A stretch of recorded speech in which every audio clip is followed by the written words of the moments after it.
వైఎస్ఆర్సీపీ ఒత్తిడి ఫలించింది. ఎట్టకేలకు ప్రభుత్వం దిగొచ్చింది. శాసన మండలిలో చర్చించేందుకు సిద్ధమైంది. హెరిటేజ్ ఇందాపూర్ బంధం మీద చర్చించాల్సిందే అని పట్టుబట్టిన వైఎస్ఆర్సీపీ ఆఖరికి సాధించింది. కూటమి సర్కారు మెడలు వంచే పరిస్థితిని తీసుకొచ్చింది. దానికన్నా ముందు ఇప్పుడు ప్రభుత్వం కొత్త ఎత్తుగడగా 25వ తారీఖునే అసెంబ్లీలో చర్చించి 26న శాసనమండలిలో చర్చిస్తాం అంటూ చెబుతోంది. అయితే ఎట్టకేలకు శాసనమండలిలో వైఎస్ఆర్సీపీ ప్రతిపాదించిన అంశం మీద చర్చకు దిగి వచ్చినటువంటి తీరన్నది ఆసక్తికరమైనటువంటి విషయం.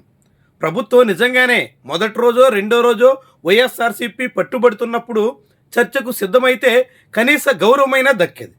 హెరిటేజ్ మీద చర్చ అనగానే ప్రభుత్వం పారిపోతుంది అంటూ విపక్షం విమర్శించే పరిస్థితి వచ్చింది. దాదాపు వారం రోజుల పాటు సభా కార్యకలాపాలన్నీ నిలిపివేయక తప్పని పరిస్థితి వచ్చింది. ఇంత చేసినా వైఎస్ఆర్సీపీ వెనక్కి తగ్గకపోవడంతో ప్రభుత్వమే దిగిరాక తప్పని పరిస్థితి వచ్చింది. ఇప్పుడు 26వ తారీఖున శాసన మండలిలో చాలా ఆసక్తికరమైన చర్చ సాగబోతుంది.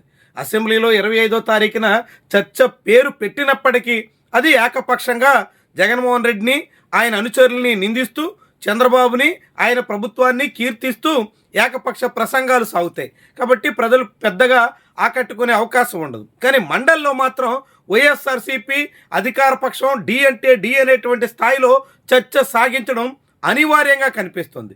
మరి ఈ చర్చ సందర్భంగా ఎవరు ఏ స్థాయిన ప్రజెంటేషన్ ఇస్తారు, ఎలాంటి ఆధారాలు సభ ముందుకు తీసుకొస్తారు, ఎలాంటి రీతిలో ఈ చర్చను సాగిస్తారు, ఇది ముఖ్యమైనటువంటి ప్రశ్న. శాసనమండలిలో అధికార పక్షానికి ఇష్టం ఉన్నా లేకున్నా మరొక ఏడాది పైబడినటువంటి కాలం పాటు వైఎస్ఆర్సీపీ ఆధిక్యాన్ని అంగీకరించాల్సిందే. దాదాపు 5-6 ఎమ్మెల్సీల రాజీనామాలు ఆమోదించినప్పటికీ కూడా అధికార కూటమి కంటే వైఎస్ఆర్సీపీ నేతలదే ఆధిపత్యం ఉంటుంది.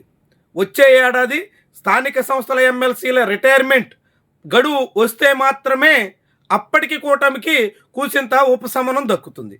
మరి ఇలాంటి తరుణంలో అప్పటి వరకు శాసన మండలిలో వైఎస్ఆర్సీపీ పట్టుబడితే అధికార పక్షం దిగిరాక తప్పని పరిస్థితి ఉంది. దీన్ని గుర్తించకుండా మొండిగా చర్చకు ససేమిరా అంటూ సాగినటువంటి పాలక కూటమి ఇప్పుడు దిగొచ్చి చర్చకు సిద్ధమవుతుంది. అయితే ఈ చర్చ ఏ దిశన సాగేను అనే దానికి ఇప్పటికే అనేక రకాల అనుభవాలు కనిపిస్తున్నాయి.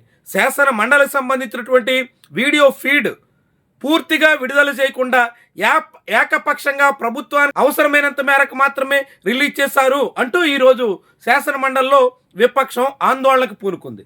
దాంతోపాటుగా అనేక రకాల అంశాలని ప్రస్తావిస్తోంది. హెరిటేజ్ ఇందాపూర్ లాంటి సంస్థలు నెయ్యిని బయట మార్కెట్లో అమ్ముతున్న ధర కన్నా టీటీడీకి సరఫరా చేసే ధర ఎక్కువకి ఎట్లా ఉంది అని ప్రశ్నిస్తున్నారు. అంటే బయట మార్కెట్లో ప్రజలకి తక్కువ రేటుకి కల్తీది అమ్ముతున్నారా అని నిలదీస్తున్నారు. దీంతో ఇలాంటి వ్యవహారాలన్నీ ఇప్పుడు ప్రభుత్వ మెడకు చుట్టుకునే ప్రమాదం ఉంటుంది. మరి ఇలాంటి అనేక అంశాలు కూడా చర్చ సందర్భంగా ముందుకు రావడం అనివార్యం. అలాంటి సమయంలో ప్రభుత్వం ఏ తీరును సాగుతుంది అన్నది కీలకం. ప్రధానంగా హెరిటేజ్కి సంబంధించినటువంటి అంశాలని ప్రస్తావించడం ఖాయంగా కనిపిస్తోంది. హెరిటేజ్ ఇప్పటికే మహారాష్ట్రలో జీఎస్టీ చెల్లించిందనేటువంటి వాదన ఉంది. ఇలాంటి అనేక వాదనలన్నీ సభ ముందుకు తీసుకొచ్చే దిశలో ప్రతిపక్ష వైఎస్ఆర్సీపీ కసరత్తులు చేయడం తప్పనిసరి వ్యవహారం. అలాంటి తరుణంలో ఈ చర్చ ఎటు మళ్ళేను, ఏ దిశలో సాగేను అన్నది కూడా కీలకమైనటువంటి విషయం. మొత్తంగా వైఎస్ఆర్సీపీ అనుకున్నది సాధించింది. అధికార పక్షం ఒక అడుగు దిగొచ్చింది. అసెంబ్లీలో ముందు చర్చిస్తామని చెప్తున్నప్పటికీ దాని ప్రభావం ఎంత అన్నది అందరికీ ఇట్టే అర్థమవుతుంది.